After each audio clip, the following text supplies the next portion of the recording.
Nebuchadnezzar the king made an image of gold whose height was 60 cubits, and the breadth of it 6 cubits. He set it up in the plain of Dura, in the province of Babylon. Then Nebuchadnezzar the king sent to gather together the satraps, the deputies, and the governors, the judges, the treasurers, the counselors, the sheriffs, and all the rulers of the provinces, to come to the dedication of the image which Nebuchadnezzar the king had set up. Then the satraps, the deputies, the governors, the judges, the treasurers, the counselors, the sheriffs, and all the rulers of the provinces were gathered together to the dedication of the image that Nebuchadnezzar the king had set up, and they stood before the image that Nebuchadnezzar had set up. Then the herald cried aloud, "To you it is commanded, peoples, nations, and languages, that whenever you hear the sound of the horn, flute, zither, lyre, harp, pipe, and all kinds of music, you fall down and worship the golden image that Nebuchadnezzar the king has set up. And whoever doesn't fall down and worship shall the same hour be cast into the midst of a burning fiery furnace."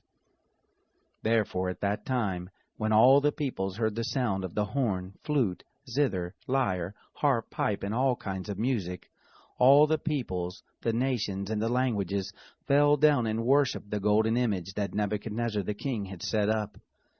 Therefore at that time certain Chaldeans came near and brought accusation against the Jews. They answered Nebuchadnezzar the king, "O king, live forever. You, O king, have made a decree that every man that shall hear the sound of the horn, flute, zither, lyre, harp, pipe, and all kinds of music shall fall down and worship the golden image. And whoever doesn't fall down and worship shall be cast into the midst of a burning fiery furnace. There are certain Jews whom you have appointed over the affairs of the province of Babylon, Shadrach, Meshach, and Abednego. These men, O king, have not regarded you. They don't serve your gods, nor worship the golden image which you have set up." Then Nebuchadnezzar in his rage and fury commanded to bring Shadrach, Meshach, and Abednego. Then they brought these men before the king. Nebuchadnezzar answered them, "Is it on purpose, Shadrach, Meshach, and Abednego, that you don't serve my God, nor worship the golden image which I have set up? Now if you are ready, whenever you hear the sound of the horn, flute, zither, lyre, harp, pipe, and all kinds of music, to fall down and worship the image which I have made, well. But if you don't worship, you shall be cast the same hour into the midst of a burning fiery furnace. And who is that God that shall deliver you out of my hands?" Shadrach, Meshach, and Abednego answered the king, "Nebuchadnezzar, we have no need to answer you in this matter. If it be so, our God whom we serve is able to deliver us from the burning fiery furnace, and he will deliver us out of your hand, O king. But if not, be it known to you, O king, that we will not serve your gods, nor worship the golden image which you have set up." Then was Nebuchadnezzar full of fury, and the form of his visage was changed against Shadrach, Meshach, and Abednego.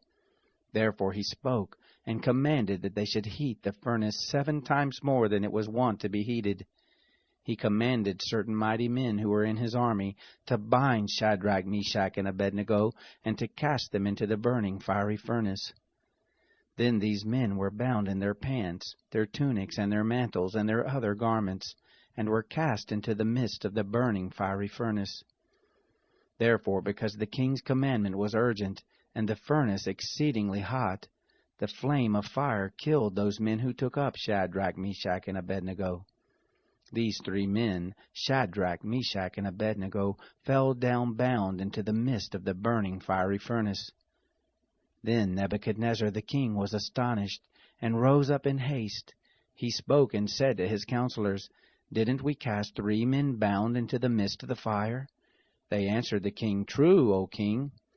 He answered, "Look, I see 4 men loose, walking in the midst of the fire, and they have no hurt, and the aspect of the 4th is like a son of the gods." Then Nebuchadnezzar came near to the mouth of the burning fiery furnace.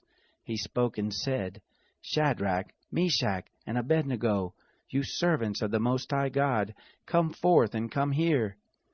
Then Shadrach, Meshach, and Abednego came forth out of the midst of the fire.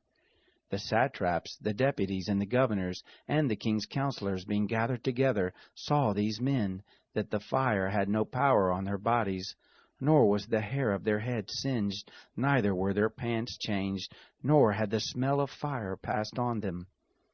Nebuchadnezzar spoke and said, Blessed be the God of Shadrach, Meshach, and Abednego, who has sent his angel and delivered his servants who trusted in him, and have changed the king's word, and have yielded their bodies, that they might not serve nor worship any god except their own God. Therefore I make a decree, that every people, nation, and language which speak anything evil against the God of Shadrach, Meshach, and Abednego shall be cut in pieces, and their houses shall be made a dunghill, because there is no other God who is able to deliver after this sort. Then the king promoted Shadrach, Meshach, and Abednego in the province of Babylon.